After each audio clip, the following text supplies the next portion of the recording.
It'll be gone forever. Good evening, everybody. Welcome to our very first Q&A Zoom session for the All Us Men group. And today we have with us Paul Smith. Now, Paul, I met in the barbershop when he came in, first of all.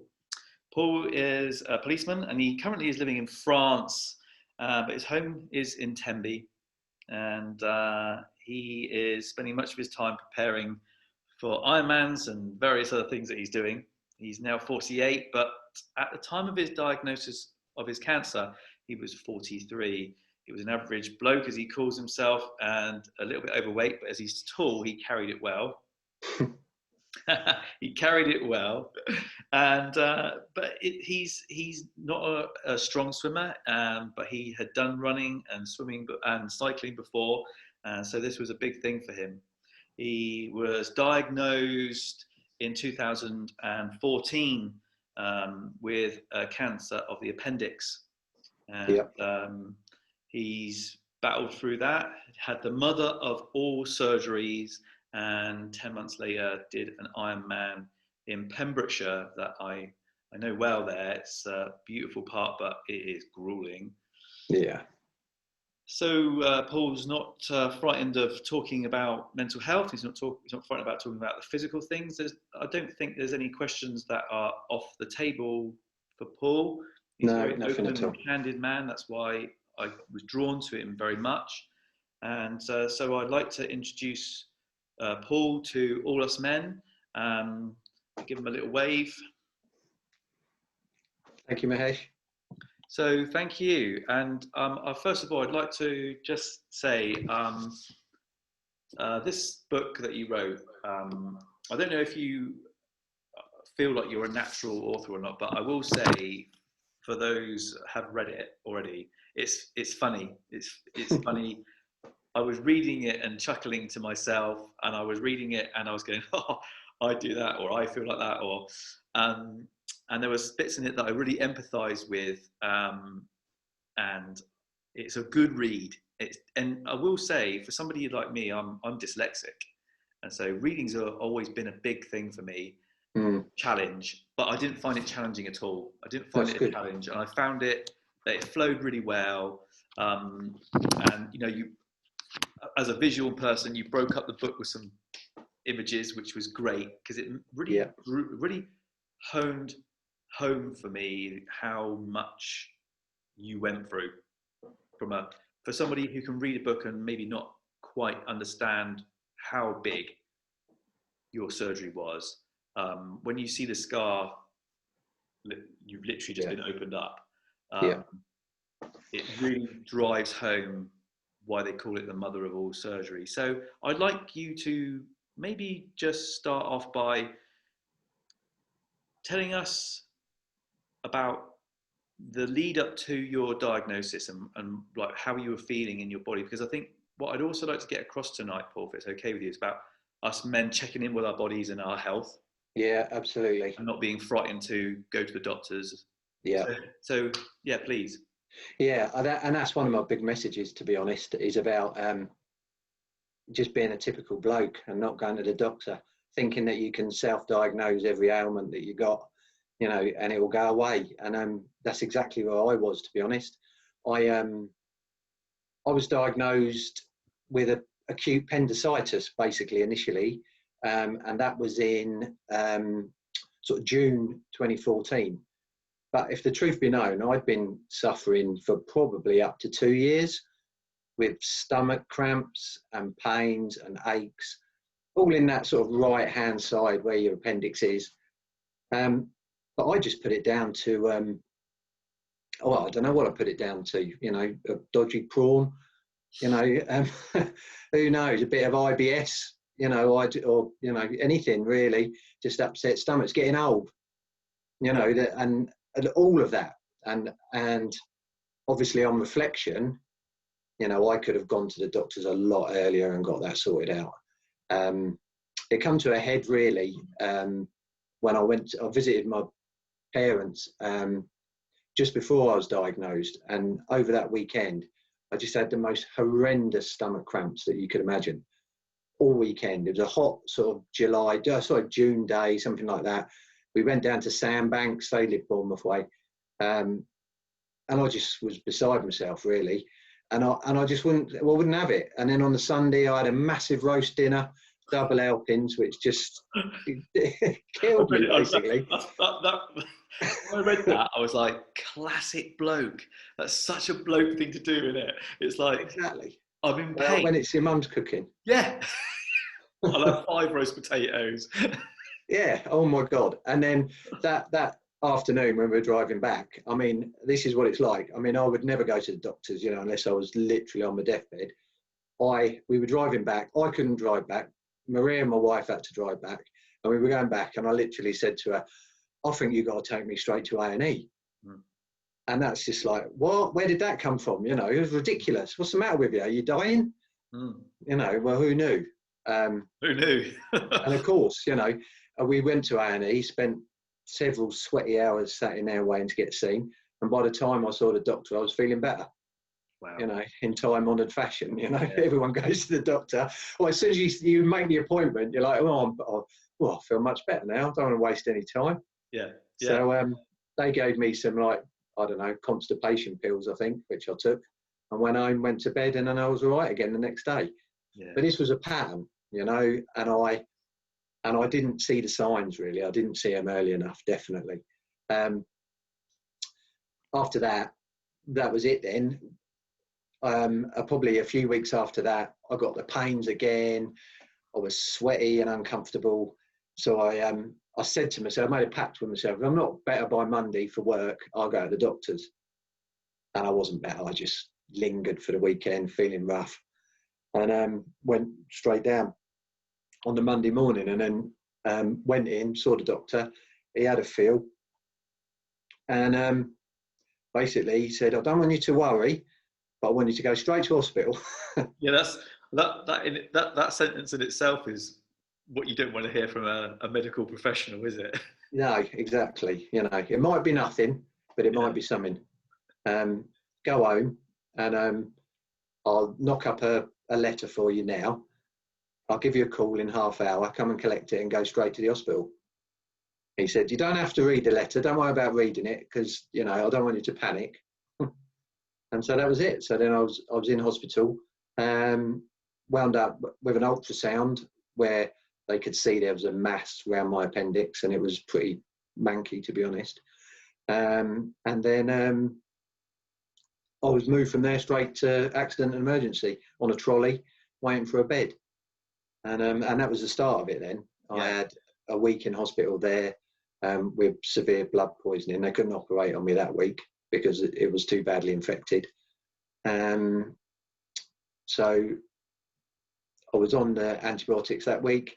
They sent me home. A month later, I had to go back, and the pains were back again, and they rushed me in then again that day, and they took my appendix out and did the operation, and that was another week in hospital. Yeah. So then once that was done, kind of thought it was over and done with. So at that point, did you think to yourself, well, that was just classic, you know, I've had it removed, so there can't be anything wrong with me because I've had it removed. Yeah, I'm better now. I'm better now. So what? I mean, for those who haven't read the book, so obviously I'm reading the book, so I'm playing devil's advocate here a little bit. So for those who haven't read it, so from that point, when you started to feel unwell again, did you think it was like psychosomatic a little bit and think, God, this must be just me? I know in the book you say, you know, maybe it's just me healing. It's nothing. And so did you go through that same pattern again of, it's nothing, it'll be okay. It's nothing, it'll be okay. Or did you think, no, there's definitely nothing, was there a niggling sort of voice behind you going, no, you really need to go and sort this out? At that stage, once I'd had the appendix out, once I'd got over that operation, which was about a week, it was keyhole. So it was a very small operation in the scheme of things, a general anaesthetic. So I had to have a few days in hospital, and I was sore, and my abs were sore where they'd been messing around. But I felt better, actually. I'd felt better than I'd felt for 2 years. And all that month, I had a consultation in a month's time, just to see how I was getting on. And that month leading up to that was, you know, it was good. I felt good. I felt better than I'd felt in a long time. The pains were gone. I wasn't feeling as sort of sick and nauseous as I had been, you know, coming up leading up to that. So I thought I was done and dusted by that point. I thought that was a, you know, a crappy situation. I'd got over it. Yeah. Wish I'd dealt with it sooner, but it's done. And then I went back to that consultation thinking it was going to be a quick 5 minutes in and out, literally, for them to just have a quick look at my scars, listen to me tell them that I was feeling, you know, great now, and then that would be the end of it. You turned up on your motorbike. Yeah, it was a sunny day, so I took the bike for a spin. It hadn't been out for a while because I'd been in hospital for so long. So I thought, right, I'll get the bike out. Took a long ride down, took an hour to get down there. Went in, and I was seen pretty much straight away, which was cool. So I went in, and as soon as I got through the door, the consultant looked sort of down to my hand and said, "Oh, you've come on a motorcycle. Is there anybody with you?" And I was like, alarm bells, red flags yeah. popping up everywhere. Straight away. Yeah. No, it stunk from the minute I went in the door, to be honest. It stunk. I know you said you made reference to the fact that, you know, you're a policeman and you have a nose for those sort of things, maybe, you know, a sixth sense of being able to walk into it felt like it. Body language. Yeah, and I was waiting for it. He had like a junior consultant with him for the day, or, you know, like a junior doctor, I suppose. And she looked really uncomfortable as well, and she was just sort of standing in the background. And I was like, oh, you know, something's up here. The handshakes were really limp, and it was just like, oh, no one wants to be here. Yeah, no. And so he had a quick look at my wounds, and it was like, that was like really quick. He was, quick, come back to the table. I've got something to tell you. I was like, oh, come on, get on with it. And that's when he said, he just come straight out with it. He said, we sent off a biopsy of your appendix, and it's cancerous. You've got, there's cancer in your appendix. Okay. You know, you hear that straight away, you're kind of like, whoa, what, you know, what's that? Because for me, when I heard the news, it was like, well, what does that mean? You know, does that mean I'm going to be dead in a fortnight, or, you know, is it something small, or, you know, is it something that's easily treatable? I just didn't know. And Paul, did you think, like, I've had my appendix removed, so you've tested the thing that's been taken from my body, so obviously that's okay, so I'm all right then, because you're telling me my appendix has got cancer. I don't have an appendix. Yeah. You know, so ipso facto, I'm all right. Yeah, well, from that consultation, basically, that's all he could tell me. He couldn't tell me anything else. And I asked, you know, obviously asked the question, how long have I got? You know, and it was like, well, you know, I can't answer that question. You know, we need to do some more tests, and we need to, you know, look at things. It's likely you're going to need some chemotherapy, maybe an operation, maybe, but that's it. So I come out of that consultation just knowing that I'd had cancer. And like you say, did I have it, or had I had it, you know, and it had been removed? Didn't really know. But from the way they were talking and the further tests that they wanted to do, it seemed quite clear that it wasn't going to be the end of the road, you know. But I had, from then, really, until I went to see a specialist. Well, no, I did see a bowel surgeon in Reading at the hospital. And again, he couldn't tell me very much. He said he was going to remove a section of my bowel, my large intestine, and that would probably be it. Maybe I'd need some chemo. He'd refer me to an oncologist. So again, I didn't really get any sort of answers from him, not really at that time. And then kind of out of the blue, I got a letter saying that they referred me to Basingstoke, which is a specialist, like appendix cancer ward. And they deal with cancer called pseudomyxoma peritonei, which was like, again, it's like, well, what's that? You know, never heard of that. No one has. It only affects about 1 in a million, 2 in a million people. Wow. And it comes from For women, women can get it as well. It's in your, generally from the appendix. Women can get it in their ovaries as well, and it can come from there. And what it does is it basically, where it was in my appendix, when my appendix burst, the cancer burst out of my appendix and went on the outside of my intestines and the organs in my abdomen. And that's what it does. It sits in your kind of externally in your body cavity and grows from there. And it secretes like a mucus that fills up your body cavity ultimately and will choke you up and kill you if it doesn't get treated. So that was all like real big news. You know, this was gone from having appendix cancer and my appendix had been taken out to suddenly I could be riddled, you know, my abdomen could be riddled with cancer, you know. And Paul, like when I was reading it, I think for me, like the bit when you were talking about the 2-week period in between, so they gave you the diagnosis and said, you know, you've got cancer. We can't really tell you much more. See you in 2 weeks. Yeah. So that 2-week period, I mean, you must have played out almost every scenario possible. Yeah. From I'll go back and they'll go, there was a mistake, your name's not Paul Smythe, it's Paul Smith, it's not actually you, to you walking in and them going, don't buy anything that's got don't buy anything canned because you won't need that. Only buy fresh stuff because you're not going to. I mean, you must have gone through every scenario in that 2-week period, and when I was reading it, it felt like you had like a 2-week torture. Did it feel like that for you, or not? It did. And the worst of it was telling people. Yeah. Because obviously you got to start. You know something bad's going to happen to you, so you got to tell people. You know, that day, telling the wife, it was like, you know, what do you say? You know, she was in London for the day. She didn't come with me, and she'd been working, so she come back on the train, and I met her. I went home, dropped the bike off, went and had a couple of pints just to steady myself.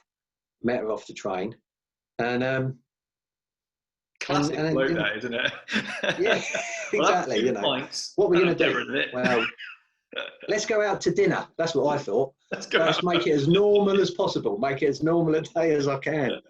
You know, yeah, that went down well. Yeah.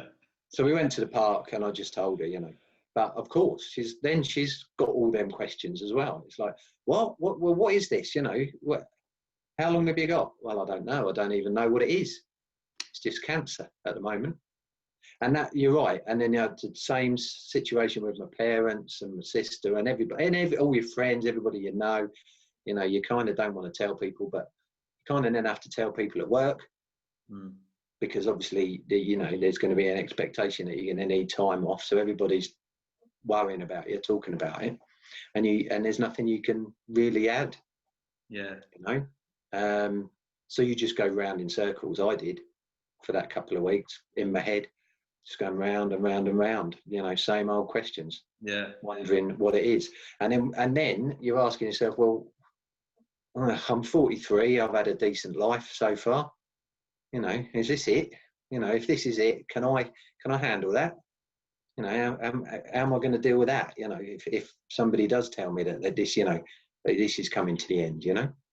I think the thing is, reading your book, what I didn't feel that you had a sense of woe is me, or there was no, I mean, you can correct me, but the way that way I read it and the way that it was written, you know, I really felt a sense of like you didn't drop into this victim space where you were, you know, and I just want to read a little tiny quote because there was a few little quotes that, if you don't mind. Sure.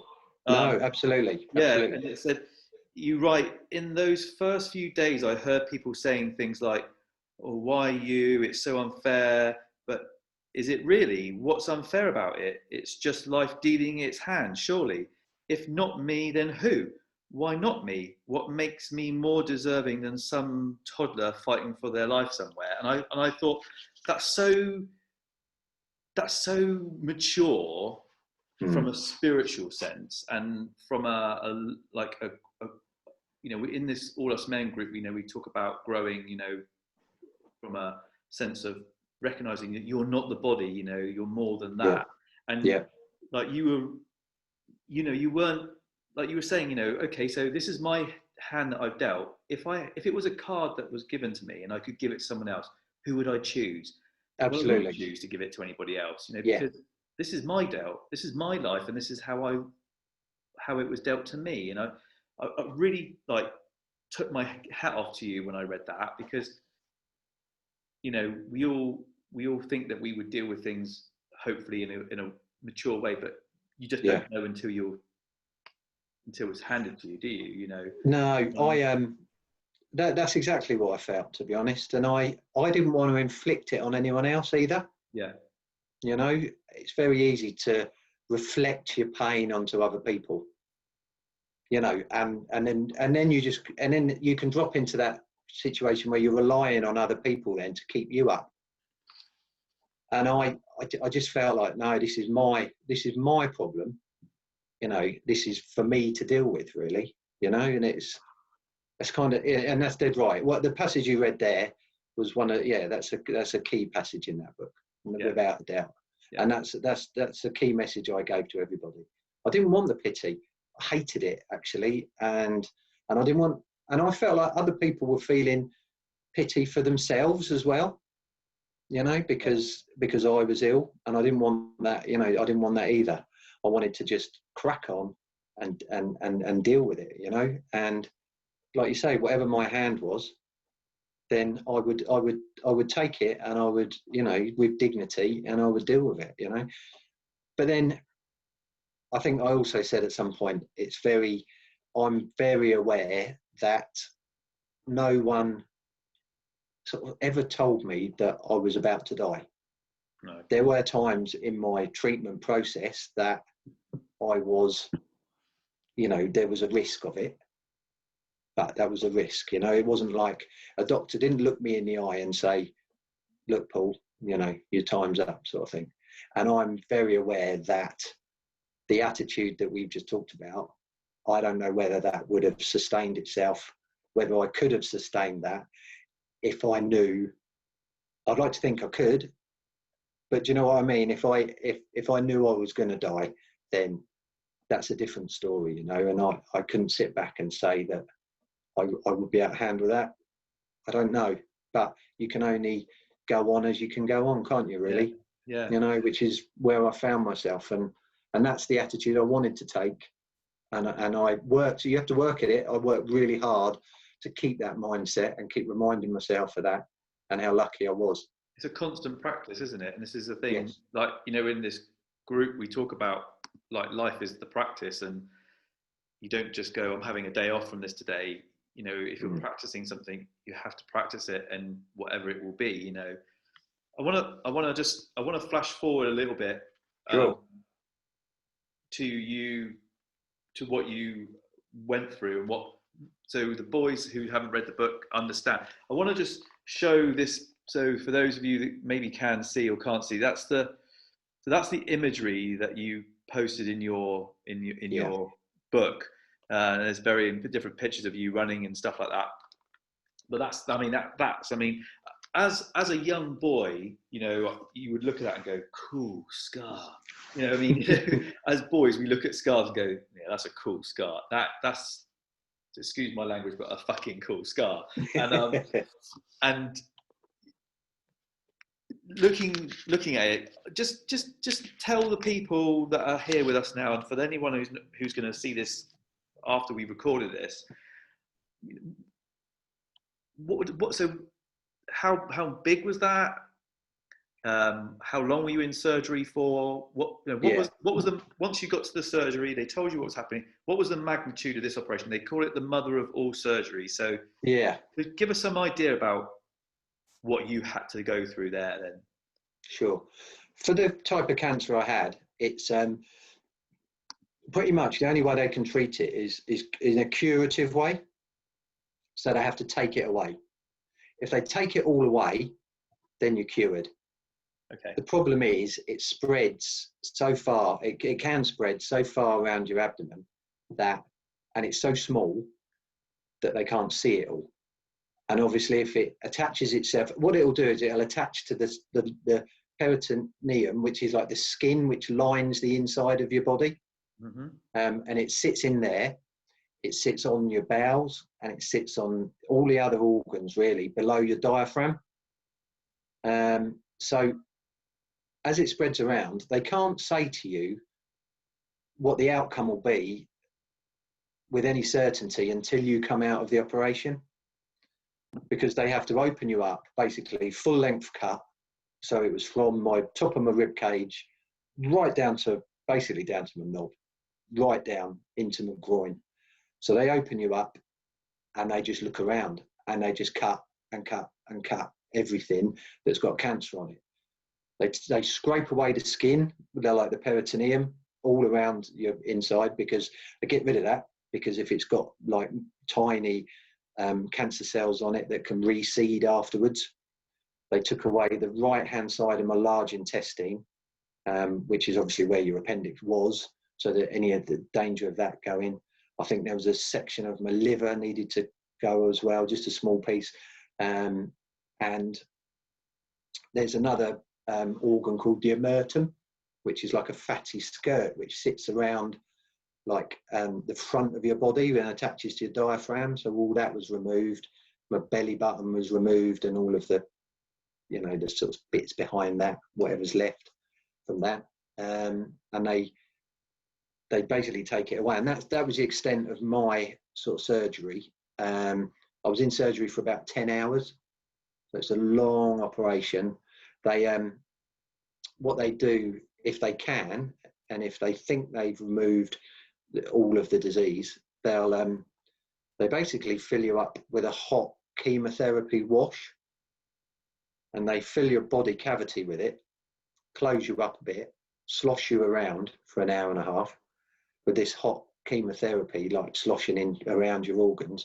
And basically that gets into all the crevices and cavities, and hopefully will remove the rest of the cancer. And then they put in a load of drain tubes and sew you up and bring you out. And then I was 24 hours in intensive care after that, in an induced coma, basically resting.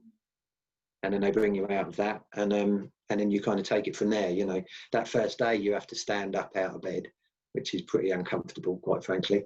But they just want you to get moving straight away and to loosen up all the scar tissue and everything. So, you know, it's a tough old time. But that was the extent of my operation. Other people will have a lot worse. They'll have a lot more taken away. Women, you know, can have like full hysterectomy, ovaries, womb, even like the inside, you know, like the vagina and, you know, like the cervix and everything gone, you know. And it can also, there was a chance that I'd need a colostomy if they needed to remove more bowel, and that's something that other people have to contend with. Yeah. Part of my cancer was deep down in my groin, next to like a major nerve, which and blood vessel which goes into your leg. Mm-hmm. And there was a chance that I would lose sensation in my right leg, you know, and I was told I could have a drop foot, potentially.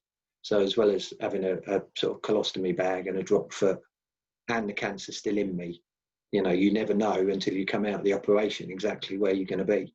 And for the people that have to subject themselves to this operation, that's the spectrum.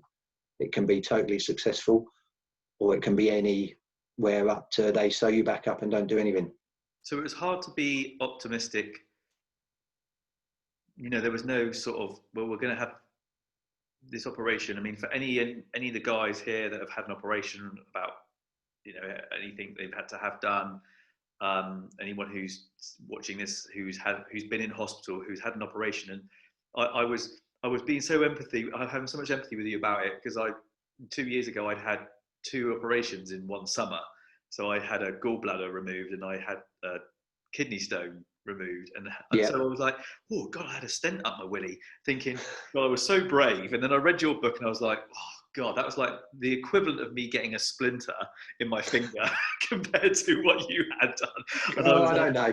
And I'm looking at all these little scars I've got, you know, where I've had, and I'm thinking, wow, I was just not, you know, that was just not on the same. It's not even the same spectrum or anything. You know, it's not even in the same ballpark. And so when you were talking about, you know, recovering from just like you're saying, standing up the next day, I know how I felt when I had my gallbladder removed. That Yeah. I didn't even want to move for 2 days because my kidney was spasming in, you know. And so I was thinking, God, they were making you stand up when you had that huge, and there was no one saying to you, you're going to have this. It's taken out. It's all done. You'll be right as rain. Bit of rehab and off you go.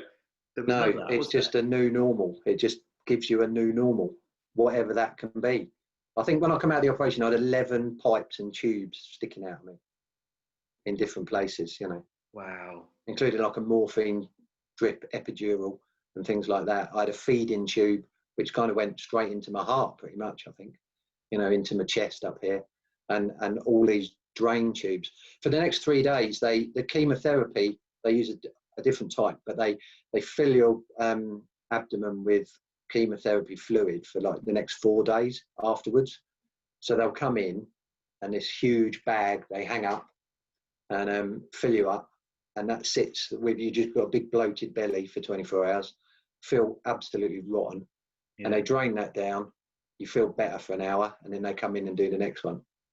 And I managed 3 out of the 4, and then they said no more because my white blood cell count was so low it was going to do more damage than good really for the 4th one. But they said it was enough, and you know, touch wood. That's you know, that's got to prove the point really for me. So, but yeah, I was 3 weeks. I was in hospital.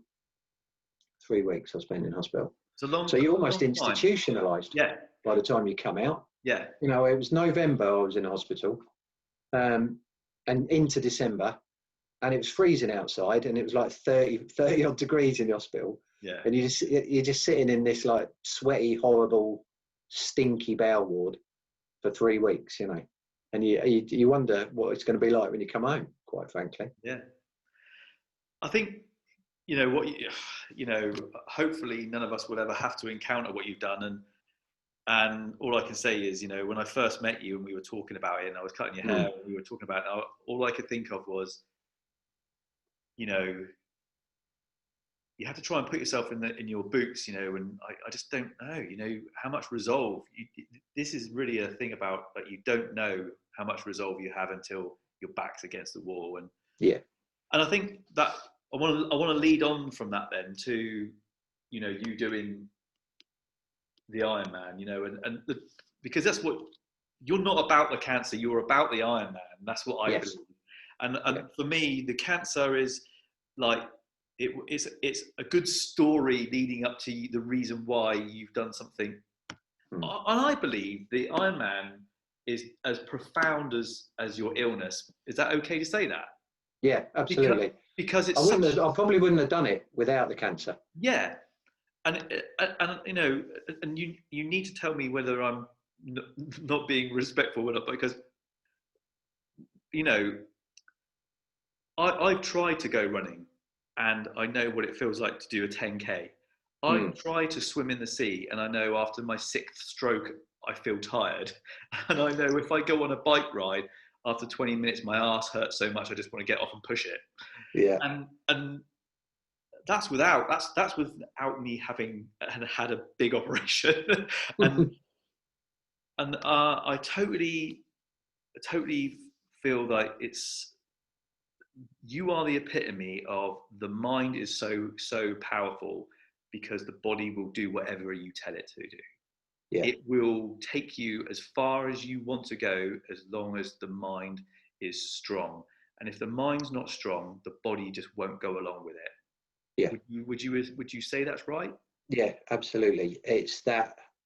It is the mental mind and the mindset that you have, and you've got to work towards to get yourself in that position. And after the cancer, for me, I think it was I needed something different. I couldn't just linger, feeling sorry for myself, because I didn't know if I'd ever really get better, or whether I'd ever really recover from it. You know, and the Ironman had been sort of mentioned before I'd become ill, because a friend had been doing triathlon and we'd been talking about it at work. So it was kind of in the back of the mind, and I'd been doing a little bit more. I'd done a couple of half marathons before, but that was it. You know, I wasn't a fit. I couldn't swim, really couldn't swim. I'd cycled, and I've just bought myself a carbon fibre bike after the Tour de France in the UK. You know, at the time, like pretty much every middle-aged man, I decided to get into cycling.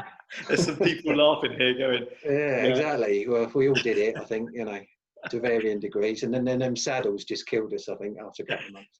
And you made me laugh so much when I was reading it, because you were my wife says, you're such a classic bloke. Like, if you're going to do something, you need all the gear. Like, Oh, yeah. I need the best gear and I need all the gear, because Yeah. I've decided I'm going to do something. So I'm going to go online, I'll buy it all, try it all on, and then I might do it twice and I'll put it in the garage. And I'm like, Yeah. and Yeah. you were talking about this amazing bike that you bought off of somebody who basically had done that, who had bought an amazing bike, ridden it a few times and gone, nah, I'm not doing that anymore. It sat in someone's garage, and you bought this amazing bike, and you were like, and like you say, you still have that amazing bike now. Yeah, absolutely. And I'm still the same. I still like kit. You know, that's just the kind of, I don't know. It's the encouragement to get going. I think, you know, is treating yourself to stuff. I try and temper it now, but at the time but I did need stuff, you know, for the triathlon, and that's what was so good about it. I needed some bits and pieces. I needed a wetsuit. You know, I couldn't swim. So what was I going to do? I'll buy a wetsuit, a swim cap, goggles. Well, what else do I need? I need one of them floats to put between my legs. Well, what about some of them hand paddles to get me going? You know, absolutely useless. Couldn't even swim. You know, what was I thinking? You can't use these things, and then you can't move for a fortnight afterwards. It's so funny because only like literally the last 10 days, my wife and I have been going into the sea every day. And Bearded Stump, who's here with us, has been going into the sea for a long time. And we met up as a big group of us on Saturday. 10 of us went into the sea together, and he had a dry robe on. And of course, very nice. I came back, I was like, to my wife, babe, I need to get a dry robe. And she's like, why? I went, just use a towel and a coat. What did you have? Just some moth-eared old towel that the dog's been using around you? I went, no, he's got this jacket, and you just put it. So we go online, 135 quid. You're not having a 135 pound jacket just to go to the even beach. I've not got one of them. You can go with a towel and a plastic carrier bag. Yeah, exactly. And I was reading your book, and I was reading it out loud to my wife, going, see, you do need the proper stuff. So only if you're going to swim 2.5 miles, Mahesh. I might float on my back if the tide's in the right direction. So tell the guys what a triathlon is. So for those who don't know what a triathlon is, what is a triathlon? It's a race basically: swim, bike, and run. So that's the Ironman. Three events for a triathlon.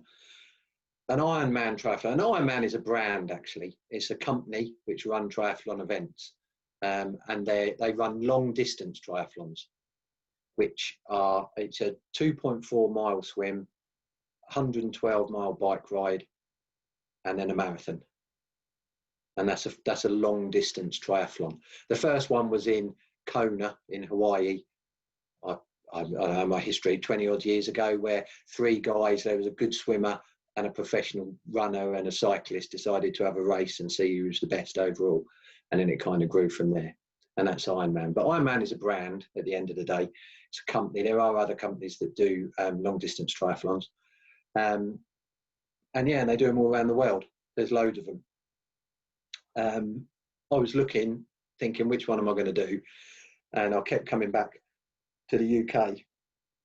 You could travel abroad to do one, you know, go to Spain or something like that, and have a nice sunny holiday at the same time. But it just felt a bit more for me, because the reasons why I was doing it was all wrapped up in my, you know, what I'd been through and where I was going. And I just felt I wanted to test myself, and I kept coming back to like the UK events. And the Wales one, which is in Tenby in Pembrokeshire, is one of the world's toughest. It's a sea swim in the harbour. The 112 mile bike is on really, really hilly terrain. You know what Pembrokeshire is like, Yeah. up and down, and it is literally all the way. And then the marathon as well is just the same. It's a 4-lap marathon around the town and up into the neighbouring village. So it's really hilly and it's tough. Yeah, it's one of the toughest. The transitions as well, I just mentioned that quickly, for Wales is unique, because normally in a transition, you'll come out of this, the transition between swim and bike and run, where you go and get changed and then move on to the next event. It's normally 100 yards, something like that. You come straight out of the water and then go straight in the tent, get changed, jump on your bike and off you go. But for Wales, because of the way the town is and where they've got the run, you have to run up the cliff, basically, and then run a kilometre through town In to your get to the.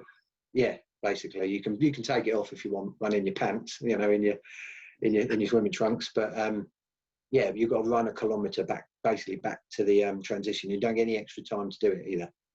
Wow. So there's lots of little things with Wales which just make it tough and interesting. And also down there, the crowds are just phenomenal. I got that from your book. I got that from your book when you were saying about that. Even people coming in really late at night, there were still people out there shouting and screaming and giving it all that. And then you think, how amazing, because you think for the first couple of hours everyone's coming in and they're the front guys, and then everyone sort of dwindles off, and then the guy who comes in last has just got his wife waiting for him. But it wasn't. Once I knew what I was about the operation and how serious it was going to be, I kind of set my mind to say, right, I'm feeling better than I've felt in a long time after my appendix was out. I've got to get myself in as good a shape as I can before November, before I go for that operation. So I started doing triathlon training, because that's what we've been talking about, at work and things. So I started a program, and I don't know, never heard of it at the time, but they call it prehab. Right, yeah. Which is before, getting in shape before an operation. And I just wanted to be in the best shape that I could be in. So I started training, and we went down that year in the September to watch the Ironman in Wales and recce it, because I was considering signing up. And it was a pretty emotional day, to be fair, for me, because I saw everybody there. And it's funny, you go to an event like that and you see there's over 2,000 people do it, and you see everyone in their wetsuits first thing in the morning, and wetsuit is the most flattering bit of kit that you can put on, and everybody's completely different shapes and sizes, and you realise then that there's a lot of ordinary people doing an Ironman. It's not all stick thin athletes, that have been college athletes as kids, and this kind of thing that you would imagine. They're just ordinary people, a lot of them, who are getting it done and giving it a go. And that's really inspiring. And to see them, and like you say, I hung around to the end, because I knew that if I was going to do it, I was going to be in the back there with all these people puffing and puffing and struggling. And I wanted to see what it was like for them. And the crowds were really encouraging. And just to see people come over the finish line was so inspiring. And I kind of made my mind up that day. It choked me a bit, actually, seeing people come over the line. I was like, if I can get to that start line in a year's time, just over a year's time, I didn't know what was going to happen with my operation. I didn't even know if I'd be alive, quite frankly. But if I could get to that start line, then I've won something, And that was the start of it, really. The next day, it come open and I signed up. Got my credit card out, and that was it. Bang. I was doing it. And that was like 2 months before my operation even, so I'd kind of set my stall out there. That was my path. I'd set it out early. I'd sort of told myself, right, this is going to be my way through it, and it did. It went from there, really. That's amazing. It's such an amazing story. And I really, like I say, this is why we're doing this, is because I just found it so inspiring. The first time I met you, and then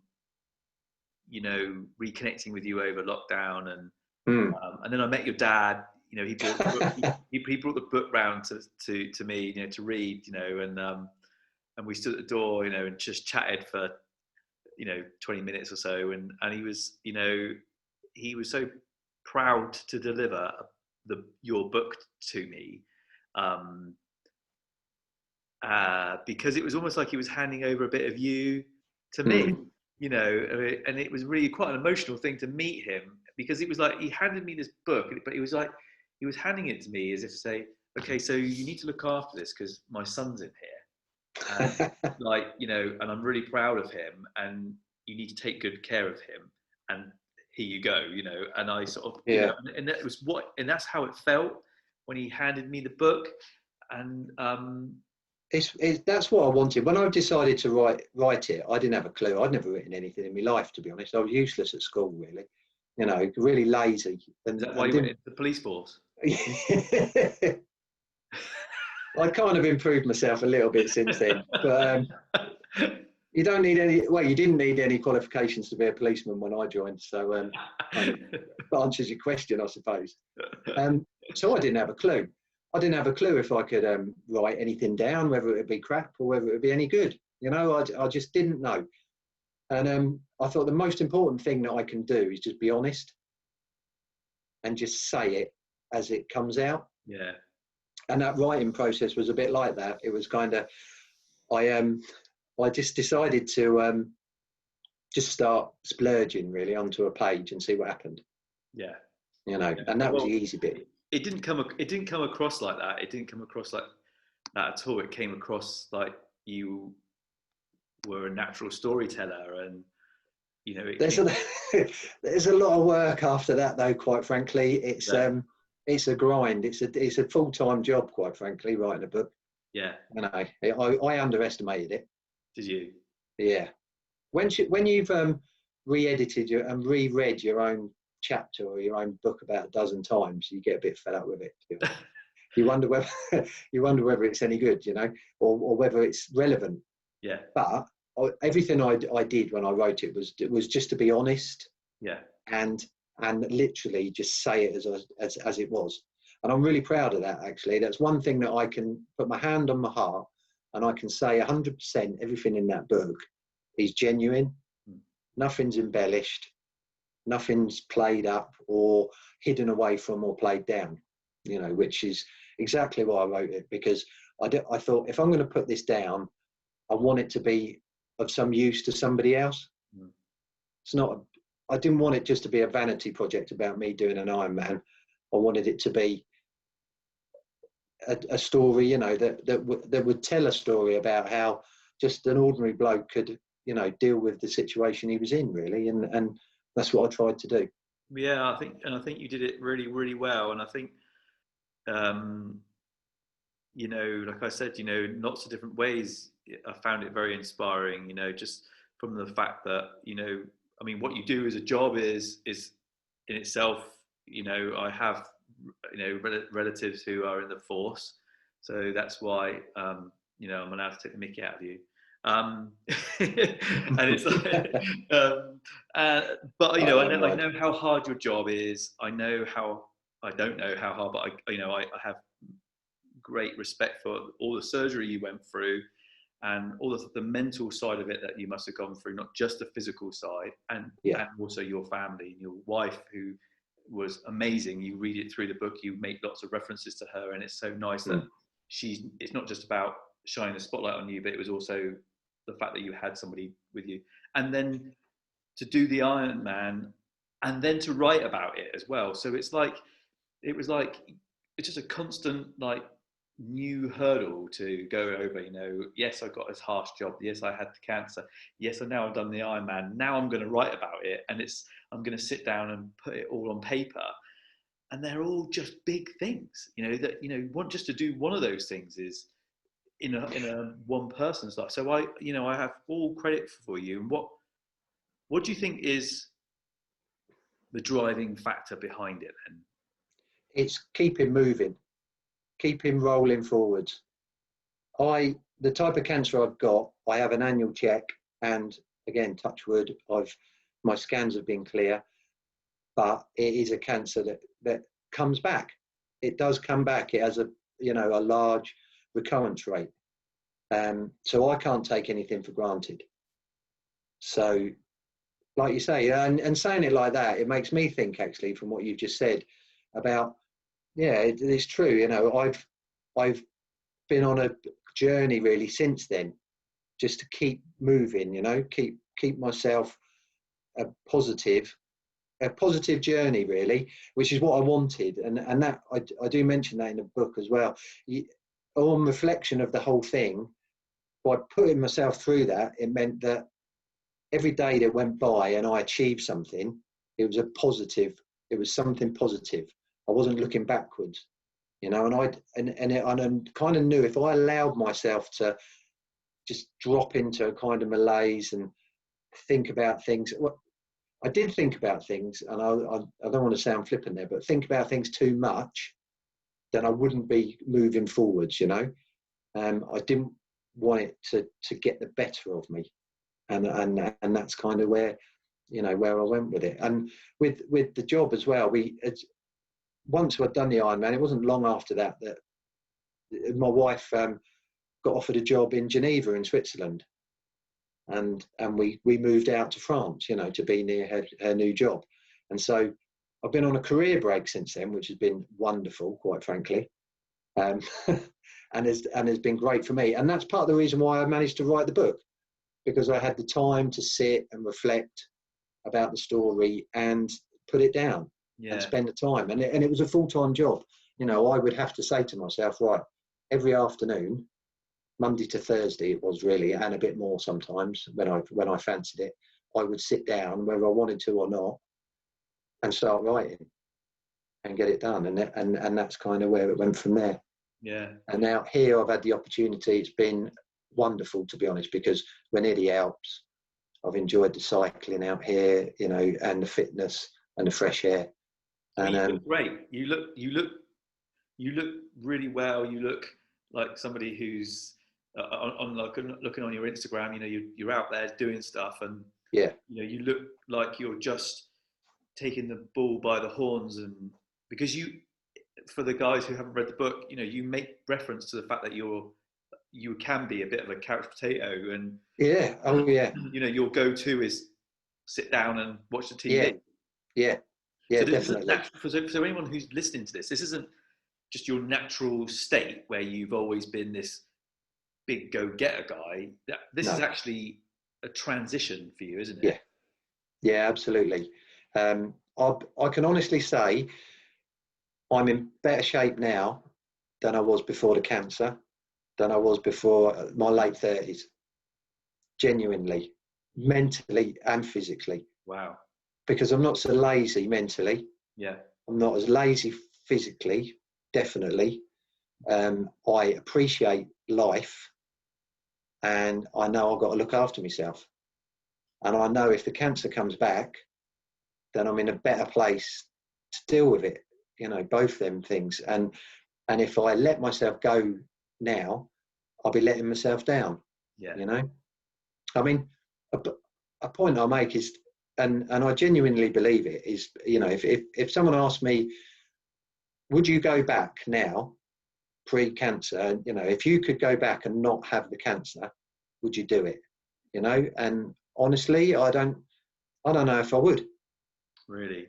Because my life has changed so much for the better as a result of that kick up the arse, if I'm honest, that it's me, it's all me. Yeah. You know, that journey was me, and it's all part of me, and it's all part of what's made me who I am today. Yeah.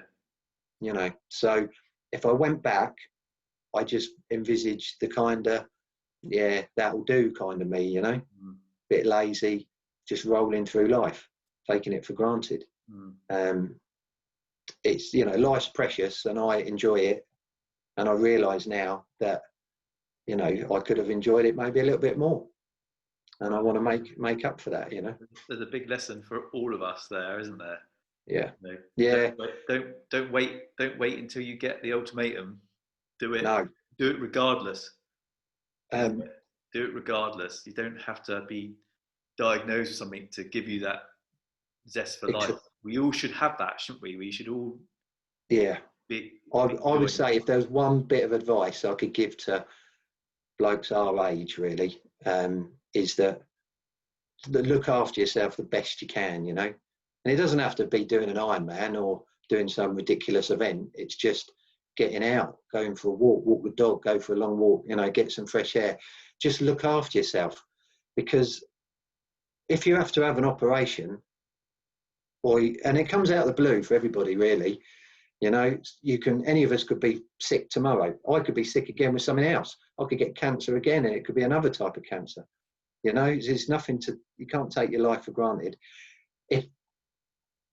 If you can be in the best shape you can be in now, you're giving yourself the best chance.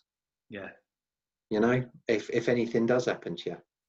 Yeah. You know, and that I genuinely believe that now. Well, you don't wait till your car runs out of oil before you put oil in it, do you? You know, Some do. I well, have done in the well, past. this is it. This is it. This is it, isn't it? You see, and this is what we've got to take from this, isn't it? You know, it's like, Yeah. these are the vehicles that we're moving around in. Yeah. We either service them and keep them MOT'd, just in case we need to go on a long run. Yeah. I like that. That's a good analogy. I like it. Yeah. No, it's true. I wholeheartedly. I agree with you there. Definitely. Yeah. Do you know what? You're an absolute legend, and I have so much admiration for you, and you know, I'm so grateful to you, sort of, to talk to the guys, and I want to thank you for spending time with us. You're welcome, Mahesh. I really appreciate the opportunity. Definitely. Like I said, it's the reason why I wrote the book, and it's exactly the forum I need to be in, really. To, you know, and I want, this is a story I want to tell to guys like you know, people like me, quite frankly. Yeah. You know. Yeah. Well, what I'd like us to do is to wrap up here, because we're all of a certain age. We all need to have a wee now, and maybe we'll just have like 3 minutes and enough time to have a wee, stop, have another wee, stop, and have another wee, and then come back, and then we'll do a little Q&A for maybe Sure. 20 minutes. Is that all right with you, Paul? Yeah, absolutely. Perfect. All right, guys. So we'll take 4 minutes, and then we'll all come back. Bless you all. Thank you very much.